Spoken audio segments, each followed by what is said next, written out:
Когда упали беспилотники на польской территории, мы в тот же день, как только поляки... When drones fell on Polish territory, on the very same day, as soon as the Poles started raising the alarm, we proposed through the Ministry of Defence to hold a meeting and professionally, as is proper for professionals, without any hysteria, sort out this situation. To look at the debris, to discuss what these drones are, what is their range. And those drones that were allegedly discovered on Polish territory, if they are the ones we think they are, then their flight range is less than the distance from the Russian Federation's border to the Polish border. But, I repeat once again, when there is an avoidance of an honest conversation, blaming you for everything, and to the proposal, let's sit down and figure it out, they say, no, we don't want to figure out anything. You know everything yourselves. It's good that you started with this question. A year ago, in this very hall, at this very table, I told you how we try to get to the truth regarding the provocation that was arranged in April 2022 in Bucha. After the Russian units left the suburbs of Kyiv, including the suburb of Kyiv named Bucha, we left there because the Western countries were calling for it to create an atmosphere of trust for the planned signing of a peace agreement on settlement, which Boris Johnson later disrupted. So, when our units had already left the village of Bucha 2 days later, by a coincidental lucky chance, the BBC reporters showed the world bodies lying neatly along the main street of the town of Bucha. A year ago, when everything was at a standstill, just like today, I appealed to your, journalistic zeal. Aren't you interested to know who these people are? Whose bodies were shown? What are their names? Who were they? As far as I understand, none of you conducted a journalistic investigation afterwards. Although for much less prominent incidents, such investigations happen frequently.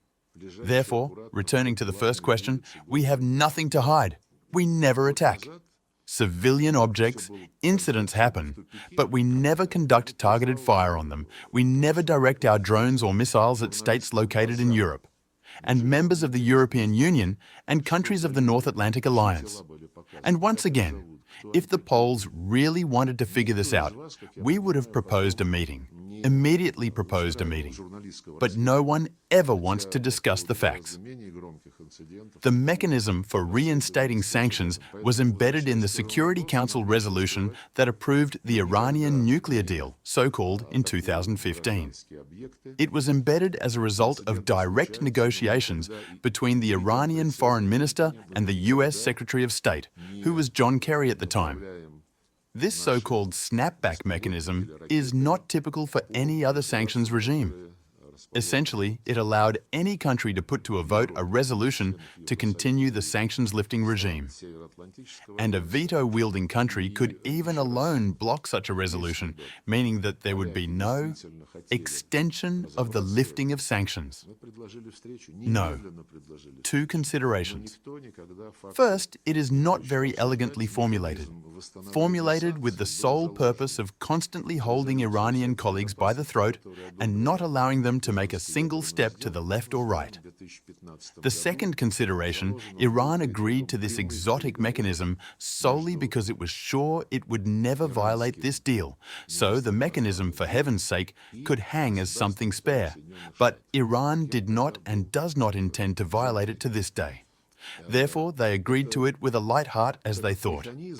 There was a chance to agree on extending the Iranian nuclear deal in full for some period. We wanted for 3 months, without adding anything, without crossing anything out, in every aspect of it, so that it would continue to act, during which period we hoped negotiations could continue. Since the West disrupted it and blackmailed the majority of the Security Council members to also support its destructive stance, now I don't know how the Islamic Republic and Iran will react. It is absolute non-negotiability on all fronts, and not giving 2-3 months for Iran to, in the course of negotiations, achieve conditions satisfying to it for further work with IAEA and the United States. Iran was ready and is still ready for dialogue, even if not direct, but mediated. And with the so-called Euro trio, Iran regularly communicated. But the outcome of this communication confirms only one thing. From the very beginning, the Euro trio needed to find some excuse to reinstate the sanctions regime. And therefore, all good faith proposals of our Iranian colleagues for compromises, all of them were rejected. And when there was an announcement of some hope for agreement, immediately the next morning, new demands appeared. It's a deliberate operation aimed at moving to another stage of economically, financially, etc., strangling the Islamic Republic of Iran.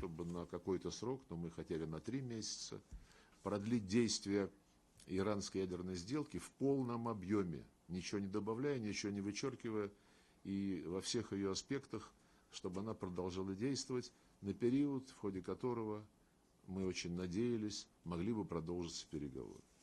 Поскольку Запад ее сорвал и зашантажировал большинство членов Совета Безопасности, чтобы они тоже поддержали его деструктивную позицию, сейчас я не знаю, как будет